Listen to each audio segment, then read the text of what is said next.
Chicos, buenas tardes a todos. Espero estén bien, espero estén buscando hacer contacto visual con todos para arrancar. De muchos no me sé el nombre, así que cuando les pregunten tal vez lo señale, perdón por eso.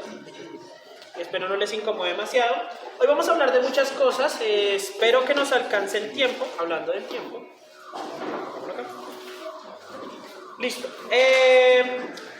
Bueno, antes de iniciar en oración, quiero que me digan, hoy estamos celebrando los cumpleaños de algunos, pero entender, para arrancar, ¿por qué o qué celebramos cuando estamos celebrando un cumpleaños? Un año más cerca de la muerte. ¿Un año más cerca de la muerte? Sí. Celebrando el día en que llegamos al mundo. Celebramos el día en que llegamos al mundo, ¿correcto? El Señor nos permitió vivir hasta el día de hoy. Hasta el día de hoy. Que el Señor nos ha permitido vivir hasta el día de hoy. Cuando celebramos un cumpleaños estamos celebrando los años que vamos a recibir, el año que inicia, o estamos celebrando que culminamos un año. Cuando se celebra el año nuevo, no se celebra el año anterior, sino el año siguiente. Cuando celebramos el cumpleaños, ¿qué estamos celebrando? ¿Lo que ha pasado o lo que esperamos que pase? Lo que esperamos que pase. ¿Lo que esperamos que pase? Sí, ¿qué pasó? Ok, interesante. ¿Qué pasó? ¿Qué pasó durante el año o qué esperamos que pase el año siguiente? Ahora, hay que tener presente que el cumpleaños no es mágico, no se reinicia nada, el organismo se comporta de una forma similar prácticamente todos los días del año. O sea, su cuerpo es el mismo casi todos los días del año, el aumento es progresivo, no es que cumplan 15 años y automáticamente las señoritas cambien, eso es progresivo. Entonces no es un evento mágico. Claro, nosotros nos centramos ese día y decimos, hoy estoy cumpliendo años, hoy estoy celebrando 365 días adicionales, que es la medida del tiempo, y lo sumo a mis años. Paso de tener 13 a 14, 15 a 16, 30 a 31 y así. Y celebramos lo que se supone que va a pasar. ¿Qué esperamos que pase el próximo año? Y esta pregunta para los cumpleañeros. Pues ya que sé que ya cumplieron años. Los que no han cumplido años, pues no se han hecho esta pregunta. Pero por ejemplo, Daniel, su merced, ¿qué espera que pase el año que empieza? Además de acercarse a la muerte. Es inevitable acercarse a la muerte.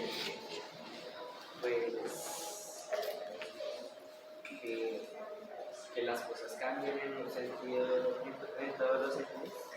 En todos los sentidos, que las cosas cambien. Que lo de arriba hacia, lo de abajo hacia arriba, que... No. O sea, refiriendo por ejemplo a como físicos, emocionales, a todo eso. Crecer, madurar. Manuela, ¿tú qué esperas?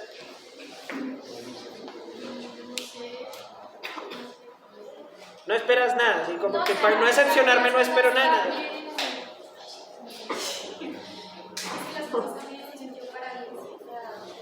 Que las cosas mejoren. Ok, bueno, vamos a orar y entramos en materia de por qué, o qué ocurre, o qué debemos esperar el año que viene. Para los que cumplieron años y los que no, pues lo van a esperar. Oramos. Señor Dios Padre Eterno, estamos agradecidos contigo, Señor, por tu palabra. Gracias, Señor, te damos por que nos das tiempo, Señor, a todos. Nos das días, nos das horas y nos das minutos para, Señor, glorificarte a ti, para crecer y para cumplir tus propósitos en este mundo. Ayúdanos, Señor, a glorificarte. Lloramos en los méritos de tu Hijo amado Cristo Jesús. Amén. Lo primero, tengo que hacer una salvedad. El propósito de los no creyentes y el propósito de los creyentes es diferente. Y debería ser diferente. Por ejemplo, si ustedes son creyentes y ya han entregado su vida a Cristo, su meta el próximo año tiene que ser muy diferente a la persona que no ha recibido a Cristo en su corazón. Si no han recibido a Cristo en su corazón, también hay un propósito que inevitablemente tienen que cumplir. Y todos lo vamos a cumplir. Entonces lo primero es que voy a hablar de un propósito general para todas las personas o para todos los que estamos aquí, para todos, sin excepción. Y que es una clase de economía resumida. Perdón, sí, espero que no sea un tema muy adelantado para ustedes, pero la cuestión es que actualmente atacan mucho el punto que voy a hablar acá en este momento. Lo atacan mucho en el colegio, lo atacan mucho en la televisión, lo atacan mucho en el internet y hasta ahorita se están estrellando con la verdad, con que no deberían atacarlo. Por favor, vayamos a Génesis 1:28. Génesis 1:28, porfa.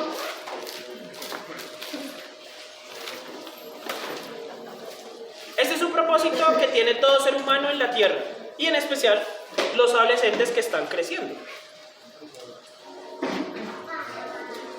Ustedes dirán, pero ¿por qué nosotros? Yo estoy muy chiquito para el tema que va a hablar ahí. No están tan chiquitos, van a crecer. Y esa es la cuestión. Génesis 1:28, dice así. Y dijo Dios, este es el 29, 28. Y los bendijo Dios y les dijo, fructificad y multiplicaos, llenad la tierra y sojuzgadla, y señoread a los peces del mar, a las aves de los cielos, y a todas las bestias que se mueven sobre la tierra. Cuando nosotros cumplimos años, crecemos. Ustedes están en la edad en la que están pasando de ser niños a adultos. Son un mar de hormonas, literalmente. Todos hemos pasado por allí. Algunos nos quedamos en la adolescencia.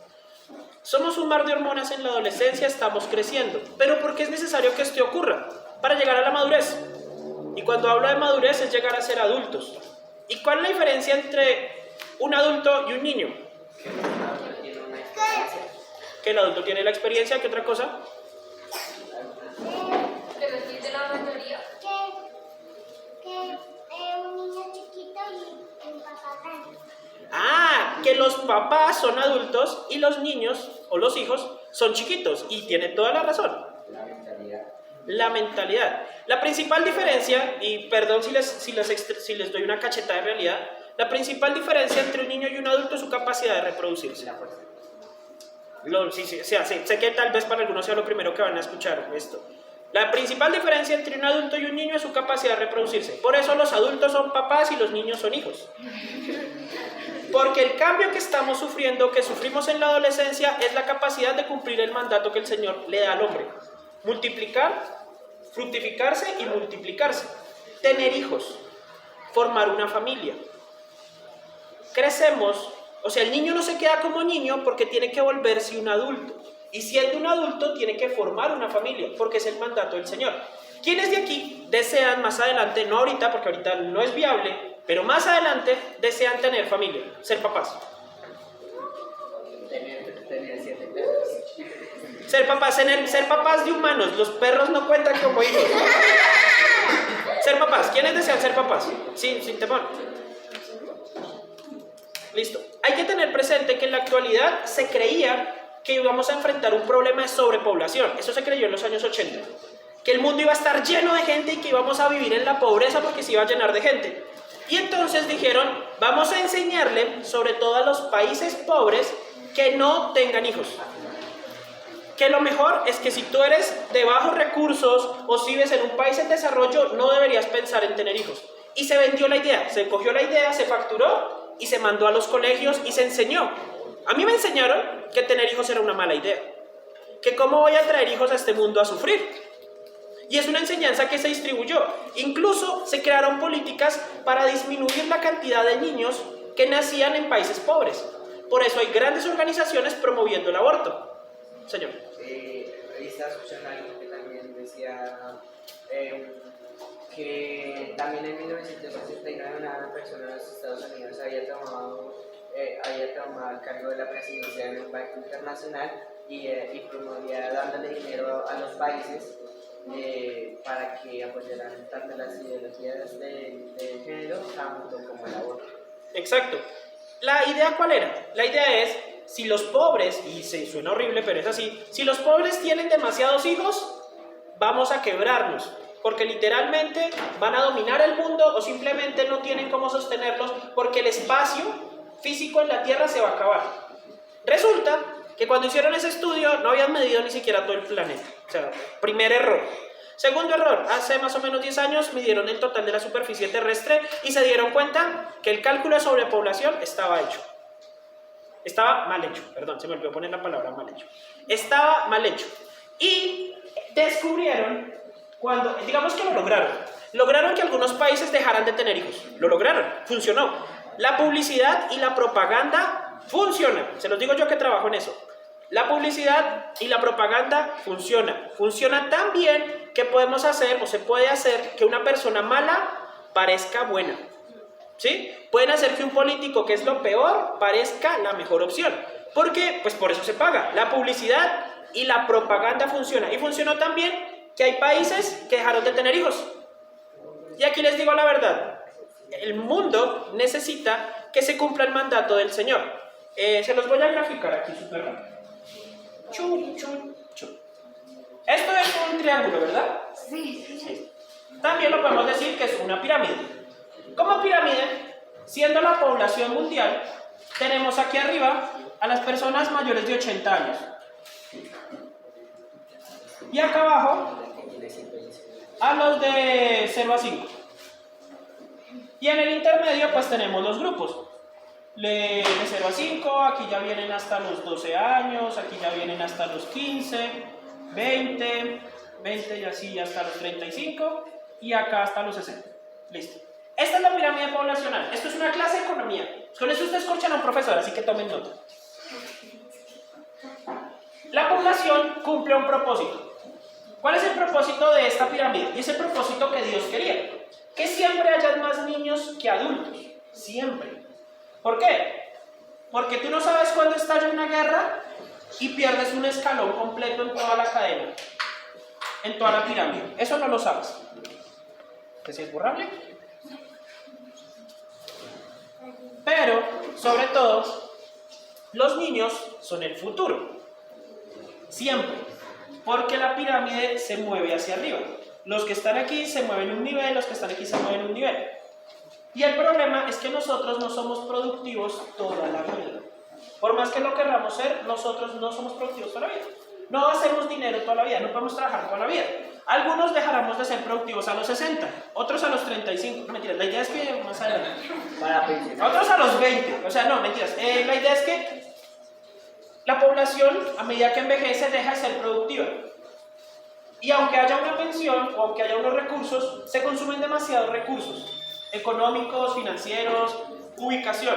Y solo cuando los niños crecen y son más los jóvenes de 20 años que los de 80, se mantiene el equilibrio. Funciona. ¿Listo? Y esto funciona. Si esto se mantiene así, funciona. Pero para que funcione necesitamos que hayan familias que tienen hijos. Ahora, yo les decía que hay países que lograron hacer que las familias dejaran de tener hijos. Les quiero mostrar. Este marcador no me convence. Bueno. Les voy a mostrar la pirámide poblacional japonesa. La pirámide poblacional japonesa está así. Viene acá así, esto viene, se ensancha acá de golpe y luego aquí se vuelve a bajar. No, ya no es ni siquiera una pirámide. Es un polígono irregular. Es un polígono irregular. En este grupo están las personas entre 40 y 55 años. Y aquí están las personas de 0 a 5. ¿Qué pasa aquí? ¿Cuál es el problema aquí? Es un país súper desarrollado, es un país avanzadísimo. Japón es un país muy rico. A mí me gusta mucho Japón en cuanto a su cultura, en cuanto a muchas cosas de Japón. Y era un ejemplo a seguir, pero dejaron de tener bebés. Y ahora la mayoría de su población es mayor, es adulta, y están a pocos años de que la mayoría de su población, de que este grupo se mueva para acá, y que la mayoría de su población sean ancianos. Y adivinen qué va a pasar. Se acaba el país. ¿Por qué colapsa? Porque pierden la mayoría de su poder de producción, ya no pueden producir. Segundo, su gasto de salud se aumenta tanto que los jóvenes, que son una minoría, no pueden pagarlo. ¿Y qué van a hacer esos jóvenes? Irse, porque el país va a entrar en crisis y desaparece. Por eso es necesario que cuando nosotros cumplimos años y crecemos, recordemos que tenemos el propósito de salvar el mundo.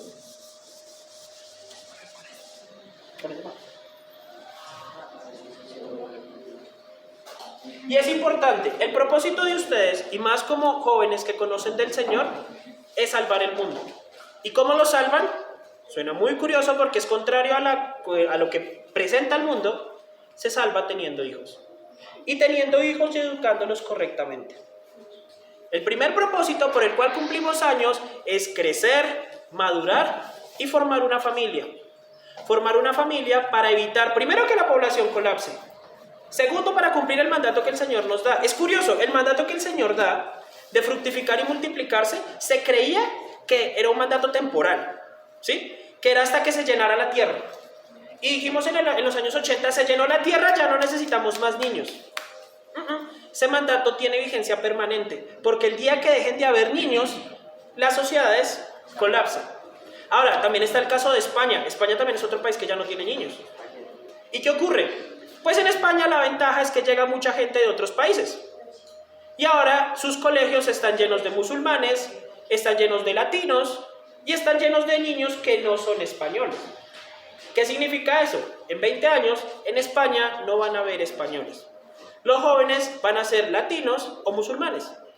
Y su cultura desaparecerá. Porque de esa forma desaparece la cultura de un país. ¿La cultura de un país es importante o no? ¿Sí o no? Sí. Es el país. El país no es la tierra. El país es la cultura, lo que sus habitantes comparten.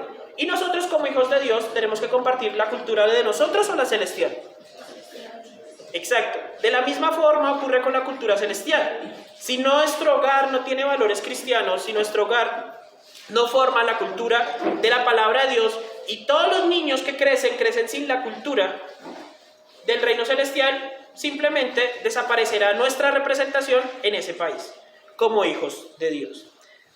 Primer propósito. Ahora el segundo propósito, que ya es no pensando tan a futuro, sino pensándolo actualmente. Este ya no es un propósito de por qué crecemos cada año, sino es el propósito de por qué nos mantenemos vivos cada segundo. Por favor, vayamos a Efesios capítulo 2.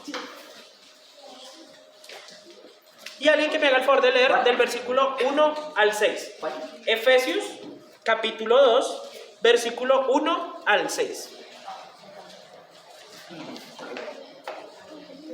No quiere leer.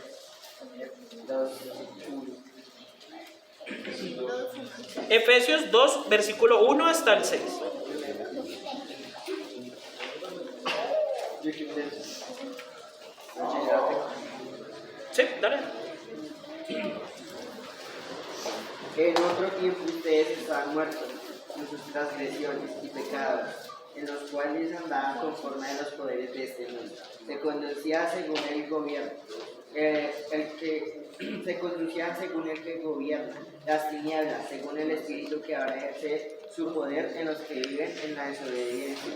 En ese tiempo también todos nosotros vivíamos como ellos, impulsados por nuestros deseos pecaminosos, siguiendo nuestra propia voluntad y nuestros propósitos. Como los demás éramos por naturaleza objeto de la ira de Dios. Hasta el 5. Hasta el 6. Pero Dios, que es rico en misericordia por su gran amor, por nosotros nos dio vida con Cristo, aun cuando estábamos muertos en pecados. Por gracia ustedes han sido salvados, y en unión con Cristo Jesús, Dios nos resucitó y nos hizo sentados con Él en las regiones celestiales. Listo. ¿En qué tiempo está hablando cuando está narrando? ¿En qué tiempo? ¿Presente, pasado, futuro? Bueno, versículo 1, ¿en qué tiempo está? Pasado. ¿Quién está hablando? Dios a través de Pablo. Pablo es un creyente, es un hijo de Dios.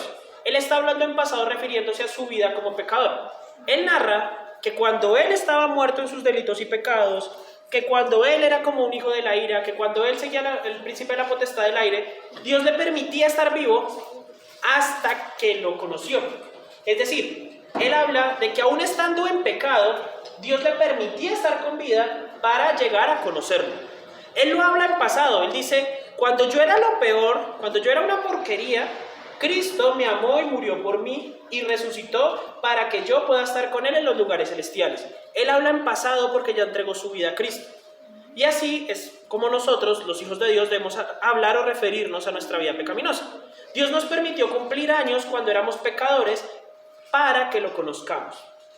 Pero para aquellos que aún no se han arrepentido y están felices en su pecado, recuerden que cada día que pasa, que ustedes están muertos en sus delitos y pecados, que siguen renegando del Señor o que niegan el sacrificio de Cristo en la cruz, el Señor aún así les permite cumplir años porque espera que ustedes se arrepientan y lleguen a los pies del Señor. Esa es la principal razón, no solamente por la cual se cumple años, sino por la cual ocurre cada segundo. Ahora, hay que tener presente que el Señor es misericordioso, pero también es soberano y también es justo. Nadie se muere de forma injusta y sin haber conocido al Señor, porque el Señor se revela de muchas formas.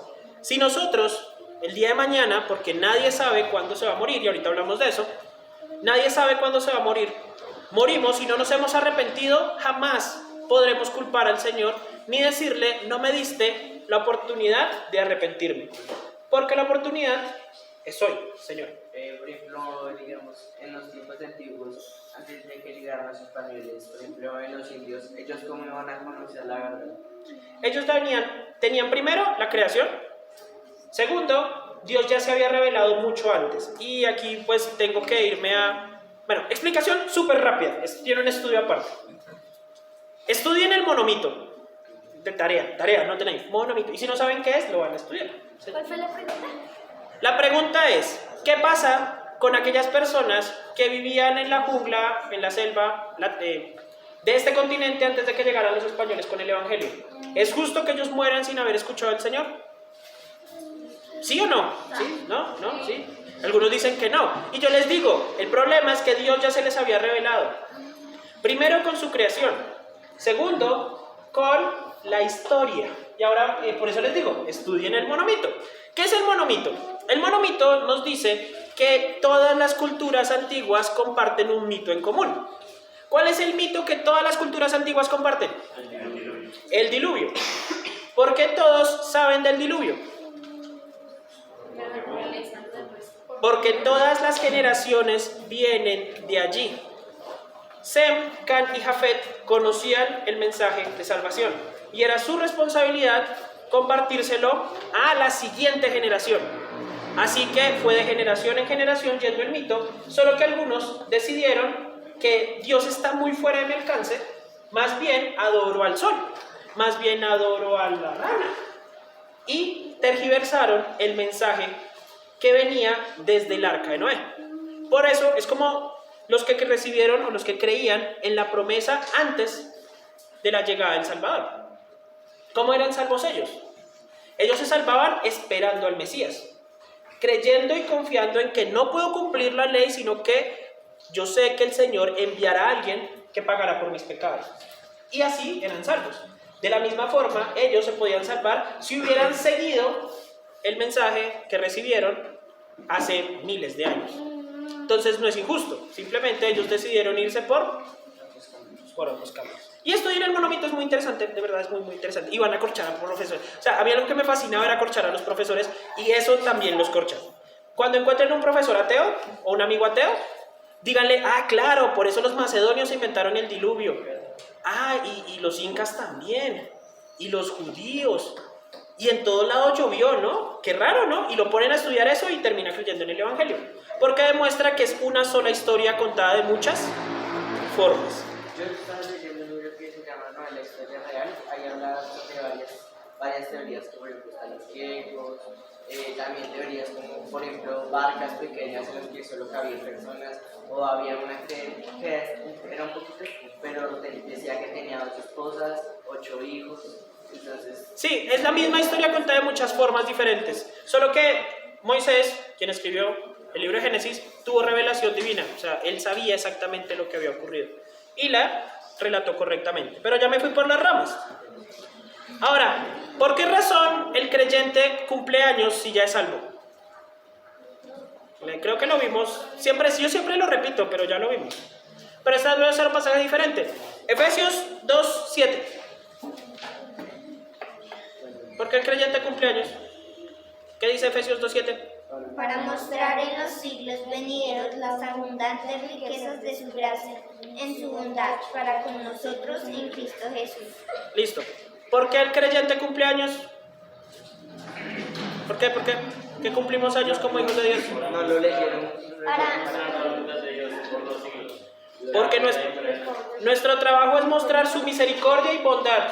Entonces cada segundo que Él nos da de vida es para que como hijos de Dios mostremos su misericordia y su bondad.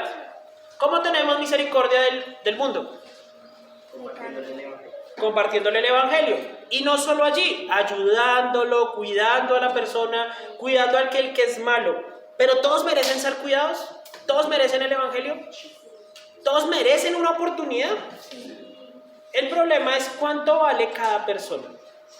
Y aquí vamos con otra clase de economía, segunda lección del día de hoy de economía. Ese masmelo, ¿cuánto vale? 100 pesos, 150. 150. ¿Quién define cuánto vale ese masmelo? El Sistema Nacional de Unidades de Medida. ¿El Sistema Nacional de Unidades de Medida define cuánto vale el masmelo? La empresa que los hace. La empresa que los hace. Listo. Entonces, yo voy a hacer un masmelo, yo voy a vender masmelos, ¿listo? Voy a vender masmelos. Me aprendo la forma de hacer masmelos y mi masmelo vale 50.000. Ustedes dijeron que yo decía cuánto vale. No, porque ¿cómo decir? Yo le voy a dar mi gorra. Eso no tiene sentido. Yo puedo decir que el masmelo vale 50.000, el problema es que no lo voy a vender. Sí. Yo establecí el precio, pero no lo voy a vender, porque hay algo que establece los precios. ¿Qué es lo que establece los precios? Que sea viable para comprarse. Que sea viable para comprar, la oferta y la demanda. Lo que establece los precios es casi un ser viviente y se llama mercado. Mercado Libre. No, mercado solo. Mercado. El mercado determina los precios por oferta y demanda. Es, yo tengo un producto, si alguien lo quiere, ¿cuánto está dispuesto a pagar por el producto y cuánto estoy dispuesto yo a dárselo? La cuestión es que si hay más personas vendiendo mi mismo producto o solucionando el mismo problema, empieza la competencia y los precios se regulan. Posiblemente nadie lo va a comprar. Sí, se regulan. Yo decido si lo pongo muy caro y no lo vendo, si lo pongo muy barato y lo vendo, arriesgándome a perder plata, pero así se regulan los precios. Sandra. Pues es que no sería descabellado si todos los masmelos valieran 50.000. Ahí no. Si yo fuera el único fabricante de masmelos en el planeta, yo puedo vender masmelos a $1.000.000 de pesos y el que quiera comer masmelo me los paga. Claro, porque Ahí usted fue la O aprende a hacerlo. Pero como hay competencia, graves. ¿Listo? Entonces, imagínense que al ser humano le han intentado poner valor. Siempre. a los otros. Establecer un precio, cuánto vale la vida humana. Y no hablo solamente de la época de la esclavitud, ¿sí? Que se valoraba por capacidades físicas. Actualmente, y acá voy a mencionar algunos mitos, se cree o cuánto vale una persona se calcula en algunas variables. Por ejemplo, podemos decir que una persona vale, pues lo que dice el mundo, según el grupo al que pertenezca. Les doy un ejemplo. Supongamos que aquí todos somos hinchas de Millonarios. De Alianza Petrolera. Alianza Petrolera, sí. Supongamos que todos somos hinchas de Alianza Petrolera. Pertenecemos a ese grupo de hinchas. Si llegara un hincha del Santa Fe, ¿quién sería más valioso para nosotros? Santa Fe. ¿Los hinchas de la Alianza Petrolera o de Santa Fe? Santa Fe. No, somos de la Alianza De la Petrolera. alianza porque... No nos hagan quedar mal, se va. ¿Quién es la alianza? Es un equipo de fútbol del Llano. Del equipo. Por lo general, le damos más valor a las personas que pertenecen a nuestro grupo que a las personas que no pertenecen a este grupo. A nuestro grupo. Y siempre va a ser así. No sé, algunos, yo estoy en un colegio no muy bueno, pero le teníamos una tirria. Nos digamos que mi zona escolar tenía un colegio acá, un colegio acá, un colegio acá. 3 colegios cercanos, ¿sí? Y éramos enemigos de los otros colegios. ¿Por qué? No tengo ni idea, pero así era. O sea, era así. Entonces, si nosotros íbamos con el uniforme y nos encontrábamos con los del otro colegio con su uniforme, era evitarnos o pelear o tratarnos mal mínimo. Pero era porque nosotros pertenecíamos a este colegio y ellos pertenecían a este colegio. Y cada vez que nuestro colegio tenía un logro, salíamos orgullosos a refregarles en la cara que eran más brutos que nosotros. Pero era así, pero era ignorancia. Era ignorancia porque creíamos que valíamos más por estudiar en nuestro colegio que ellos. No, y era público, era distrital. O sea, lo peor era que los 3 eran distritales, o sea, eso sí, y los de privado sí. Pero era así. ¿Por qué? Porque creíamos que necesitábamos darnos valor al agruparnos. Y es una creencia que nosotros tenemos. Nosotros necesitamos muchas veces darnos valor al agruparnos. Hay gente que viene a la iglesia porque necesita darse valor y cree que perteneciendo a una iglesia se hace más valioso. Da valor. Y eso no es así. Ahora, la otra forma de darse valor es por la utilidad. Lo útiles que somos. ¿Qué tan útiles somos nosotros? ¿Alguna vez alguno de ustedes le han dicho inútil? Sí. Sí. ¿A quién no? Sí, todos levanten las 2 manos. Hay personas que necesitan sentirse útiles para sentirse valiosas. Y el mundo nos enseña que si tú no estás aportando de una forma útil, eres un inútil, por lo tanto, no vales nada. Y son corrientes, incluso si lo llevamos al extremo. La agrupación en extremo se puede llamar racismo, e incluso los nazis lo llevaron al extremo. matar a los judíos. A matar a todo aquel que no fuera como ellos. Los nazis no solamente mataron judíos, también mataron personas negras, mataron personas de... Siempre y cuando no fueran parecidos a ellos, eran enemigos y los aniquilaron. Esa es la agrupación en extremo. Y el utilitarismo extremo es lo que vimos en la actualidad. Es decir, si alguien no es útil, tiene que irse a un geriátrico, tiene que morirse, o incluso lo puedo motivar a suicidarse porque no estás aportando. Y si no aportas, restas. Y en la época donde todos somos exitosos, donde todos progresamos, donde todos avanzamos, donde siempre vamos un día mejor que el anterior, ser un inútil es lo peor que nos puede pasar. Y a veces lo curioso es cómo miden la utilidad. Yo una vez salí con un grupo de personas que cada uno ganaba casi como 80 millones de pesos. Y era gente con mucho dinero y aún ellos se sentían inútiles. Porque no tenían... Cuando se comparaban con los dueños de Rappi, con los dueños de eran amigos de los dueños de Rappi. Y la cantidad de plata que ganaban no era nada en comparación con lo que el otro acaba de ganarse en una licitación, en una ronda de inversión. Y ellos decían, soy un inútil porque mis empresas fracasan y mi amigo tuvo una buena idea y triunfó. Y viven deprimidos ganando más que el 98% de la población del país. Punto. O sea, ganan mucho. Porque se mide por la utilidad. Ahora, si establecemos a las personas, ¿quién puede definir cuánto vale una persona?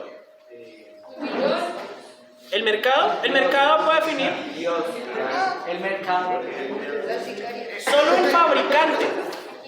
Solo el fabricante puede definir cuánto vale una persona porque no tiene competencia. Nadie puede crear humanos. Nadie puede crear vida. Nuestra labor teniendo hijos no es de creación, es reproducción. Nosotros usamos el material genético que nos da Dios para poder tener hijos. Pero quien define cómo va a salir ese hijo, cómo se va a formar, las características y el valor individual de cada persona es Dios. Ahora, ¿cuánto vale cada persona si el que define el valor de cada persona es Dios? Vayamos a algunos pasajes. Génesis 1:26.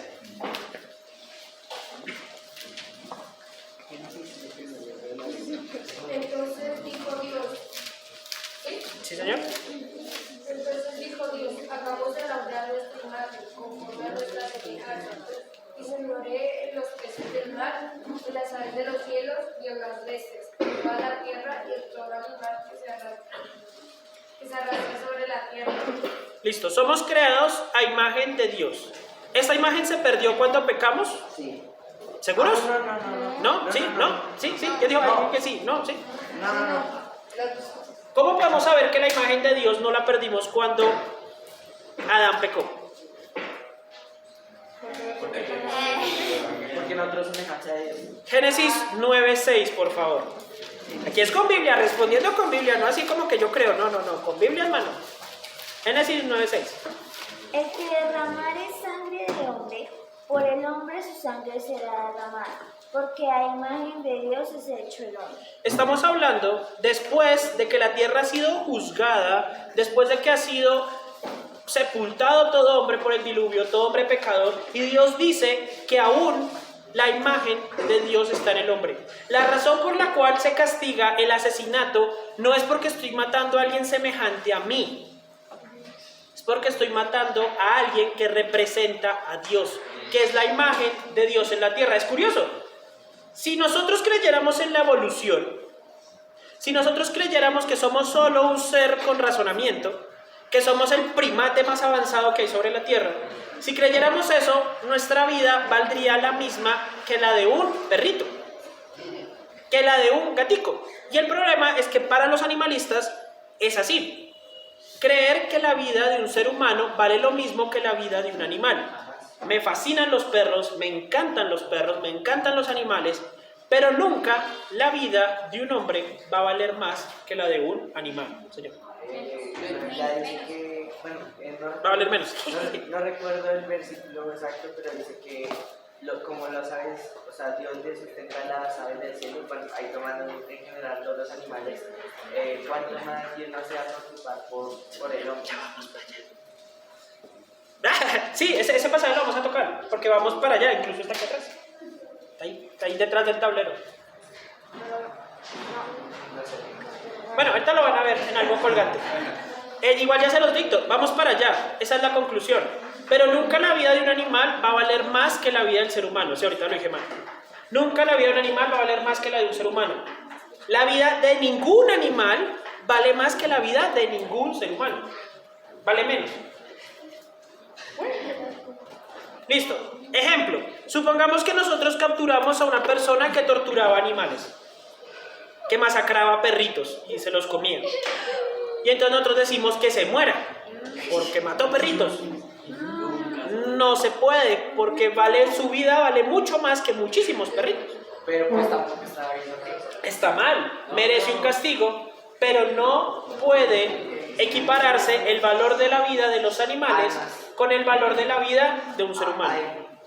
Por ejemplo, yo también he pensado varias veces como estaba leyendo la Constitución política y no se puede vulnerar el derecho a la vida. Y hay países que por vender cocaína a las personas les colocan una inyección, o por vender cosas ilícitas que no se pueden ver en ese país, les colocan una inyección y los matan. La pena de muerte. Interesante, señor. Además también la venganza se debe esperar que Dios la haga y no tomar la venganza propia de nuestra mano. Ok, pregunta corchadorcísima. Si la vida es tan valiosa, ¿por qué Dios permite la pena de muerte? Por el pecado. Porque porque como nosotros somos gente pecadora, Dios nos colocó un límite, porque si no toda la vida pecaríamos. En la ley que Dios nos ha dado, la ley que está en su Biblia, nos dice que hay ciertos pecados, ciertos delitos en el pueblo de Israel que se deben castigar con la pena de muerte. Deshonrar a padre y madre se castigaba con lluvia de piedritas así. Es decir, imagínense vivir en Israel, faltarle el respeto al papá o a la mamá, de alguna forma, alzarle la voz, tratarlo mal, y que el papá diga, no, ¿sabe qué? Mire, me tiene hasta aquí, o sea, ya no más. Lo lleva al sacerdote y le dice, esta persona, este hijo mío, me ha deshonrado. Y el sacerdote le dice al pueblo, vamos todos afuera, le vamos a dar su castigo. Y su castigo es morir apedreado. ¿Ventajas? Nunca más le vuelve a faltar el respeto a la mamá. No, es diferente. Está muerto. ¿Sí? ¿Por qué? ¿Por qué se permite? ¿Por qué se permite? Porque ¿quién decidió que debía morir? La ley. Dios, el dador de la ley. Solo el fabricante puede dar leyes que permitan quitar la vida, porque Él es el dueño de la vida. Porque incluso en la Biblia vemos ejemplos que cuando otras naciones querían quitarle la vida a hombres de Dios, no era posible, porque el dueño de la vida es Dios. Recordemos eso. El dueño de la vida es Dios. El valor nuestro, ¿quién lo da? Dios. ¿Qué tanto valemos nosotros? Vamos a Mateo. Mateo 10, 29 hasta el 31. Mateo 10, 29 al 31. Y se me fue el tiempo y nadie me había dicho nada. El hermano entregará a la muerte al hermano, y el padre al hijo, y los hijos se lanzarán contra los padres y los harán morir. Y seréis aborrecidos de toda causa y mi nombre, pues el que persevera hasta el fin, este será salvo. Cuando os persigan. No, están leyendo creo que la cita que no es. Mateo 10, 29. Sí, creo que están leyendo más antes. No se venden dos pajarillos por un cuarto. Con todo, ninguno de ellos crea tierra sin vuestro Padre. Sigue. Pues aún vuestros cabellos están todos contados. Así que no temáis, más valéis vosotros que muchos pajarillos. Más valéis vosotros que muchos pajarillos. Contexto. Aquí Cristo le está diciendo a sus discípulos, vayan y prediquen en mi nombre, pero no esperen que los traten bien. A mí, que soy su maestro, me han abofeteado, me van a tratar mal y me van a crucificar. Y ustedes, como mis discípulos, no esperen un trato mejor que el de su maestro. Pero les dice, no teman. No teman porque, primero, antecitos les menciona, que no le teman a las personas que pueden lastimar el cuerpo, que le teman a aquel que puede destruir el alma en el infierno. Y esto es importantísimo. El diablo no es el que destruye el alma. El diablo no es el rey en el infierno. Tampoco. Es Dios. Dios es el que destruye el alma. Dios es el que ha creado el infierno como castigo para Satanás y sus demonios. El problema es que Satanás no se quiso ir solo y nos trajo el pecado para que nosotros voluntariamente aceptemos irnos al infierno.